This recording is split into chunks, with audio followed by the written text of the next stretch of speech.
Hello and welcome to today's screencast. We'll begin today here with one of my favorite figures from Mongolian history, Hulagu Khan.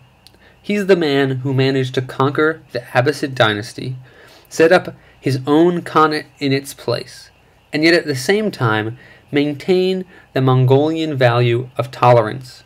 He himself practiced traditional shamanistic beliefs. His wife, pictured next to him, was a devout Christian, and at the same time, he ruled a kingdom of majority Muslims. Let's see how that worked out in today's Mongol Southwest Asia, the Ilkhanate. Here we go. So I want to start here. This is probably back in really what we were studying last time with the Mongol expansion, but I want to talk about some of the ways that Genghis Khan was successful, because that really applies to the ways that Hulagu Khan was also successful. So here's 1206. Genghis Khan has managed to unite the people of the steppe, people like the Mongols, the Tartars, and he brought them together, and they have some strong advantages over their neighbors. First of all, they have some traditional advantages, which I call the Mongol advantages. That comes from their nomadic pastoralist lifestyle. So from a very young age, they're riding horses, shooting bows. They also rely on their horses and for food, and that enables them to eat on the run. Regardless of where they are on the plains, they don't need to bring huge amounts of food with them because they can live off of their horses' milk, and cattle that they can, or livestock that they can bring with them. Second, they were very good at adapting technology. When they conquered people, they took what they thought was useful and they used it themselves. A great example would be siege weapons. Here you can see a trebuchet attacking a city. And the Mongols adapted these weapons very easily by essentially kidnapping or including the people who knew how to make them into their armies. But they didn't just take engineers. Another advantage of the Mongols was their general tolerance. They allowed people to practice the religion that they wanted, and they welcomed conquered people into their ranks. So, while other armies shrank as they invaded more and more places, the Mongol army actually tended to grow as it invaded more and more places as they gained more men and more horsemen from their conquered people. But that can be dangerous without proper organization. Genghis Khan developed a very easy way to maintain control over a large number of men, even if many of them were new recruits. He used a decimal system, so he organized his men into groups of 10. One of these 10 men would be the leader. And this group was the smallest group in his army. And this is enough men to actually create an action on their own, but not too many as cannot be controlled by one man. And this is what we might call a platoon in a modern army. But this group of 10 was also part of a larger group of 10 groups of 10, or 100 men. And that 100 men was part of a larger group of 10 groups of 100, of 1,000. And that was part of a larger group of 10 groups of 1,000. And that group of 10,000 was the largest group in Genghis Khan's army, and he himself selected the commanders of each of that 10,000 group. When he adopted new men into his ranks, he broke them up and scattered them throughout these groups of 10, so that they usually found themselves in a new group where everyone else was an old hand, was a veteran of Genghis Khan's army, and they were the only new person from the recently conquered town. So it was very hard for them to band together with their old friends to incite rebellion or to break the rules. And this allowed Genghis Khan to keep control even in a massively large army. And so with those successful methods, very quickly Genghis Khan expanded his empire. And actually, by 1227, Genghis Khan had managed to conquer from the Caspian Sea to the Pacific Ocean. Unfortunately, he died. In his stead, his sons carried on his expansion, and by 1279, they had conquered essentially the entire world. Well, maybe not Europe and Africa, but most of the world that they thought mattered, and especially all of the world that was really accessible by large numbers of men by horseback.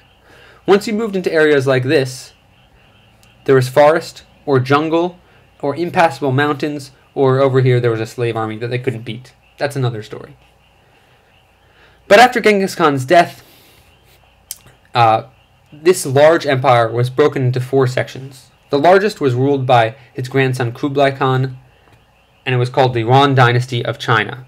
And that's another thing that we're focusing on at this time, but I'd like you to use your own resources to figure that out. That's very famous and well covered. The Golden Horde was in the northwest. In the center was a Changtai Khanate, but we're going to focus on the Ilkhanate because it's one of the most interesting, one of the least studied, and also a really good example of what happened when the Mongols took over a really well-developed culture. And so this story is mostly about our man from the beginning, Hulagu Khan. This is a painting of him by a Persian artist during his lifetime.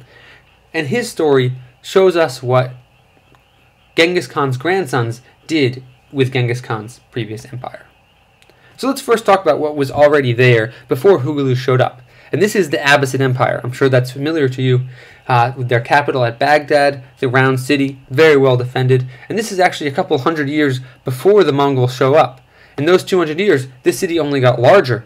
So it was one of the biggest cities in the ancient world. But the Mongols managed to crush that city using many of the advantages that we discussed earlier, especially their use of siege weapons. You can see this in this painting from that time. They also managed to divert the river to flood the outside of the city, cutting it off from other communication. And with the conquering of Baghdad, Hulagu managed to take for himself one of the strongest and most developed cultural centers in the world. As we said before, he decided to found his own Khanate, the Ilkhanate. And one of the key things that this made was the development of trade. Before this, the eastern-western trade was a trickle along what was called the Silk Road. But after this, the Ilkhanate, the Changtai Khaganate, and Kublai Khan's Yuan dynasty were all so well linked together that that trickle became a torrent. Here we have a gold coin minted in Arabic in the Ilkhanate, but with Genghis Khan's name on it. And the trade expansion during this time is mostly due to the fact that these places had closer relationships to each other than they could have previously. If you remember, we talked about how Chinese dynasties needed to control the Taklamakan Desert and have a trading partner to ensure good trade across Eurasia. Well, now, not only were all those things controlled by peacefully and allied peoples, but they had improved the transportation networks across that area by building bridges, by improving roads, and by really providing security and safety for merchants. And so trade expanding during this period is one of the most essential things, and that continues in the Ilkhanate and in the Yuan dynasty.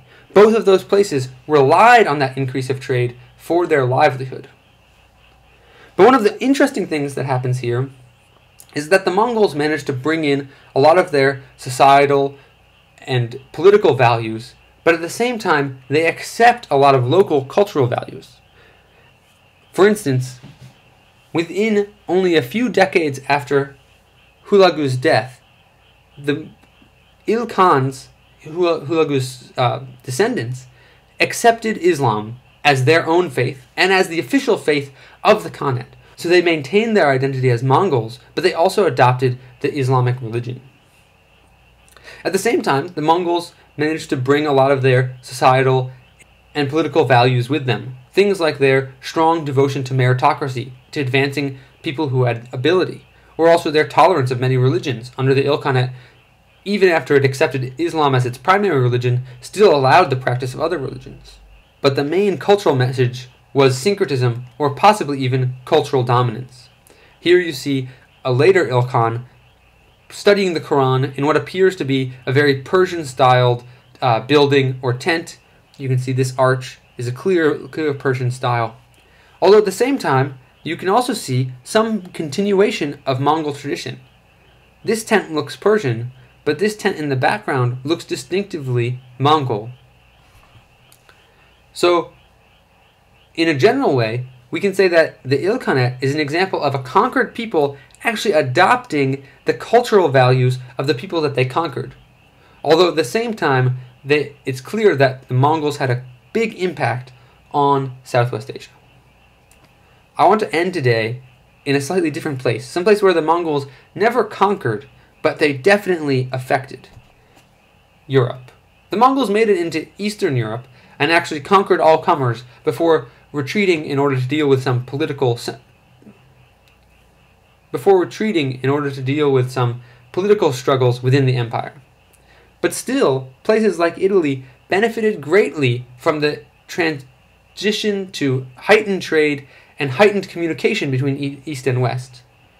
Something I can just show you quickly is the introduction of new technologies like the printing press, gunpowder, and the compass, which all came from the East and were brought west by the Mongols or by the traders who were able to trade under the Mongol peace. But the last thing, the thing I want to end with, is not fun. Also spread by the Mongols or by trade routes during the Mongol peace was the Black Death. It killed millions of people in Eurasia and Africa, and it really brought an end to the Mongol period of history. Because as populations declined, trade declined, and the Mongol Khanates could not survive without that trade. Next time, we'll see what happens in Europe as it struggles with the Black Death, and as it develops some new, and as it adapts these technologies for its own uses. Thank you, and see you next time.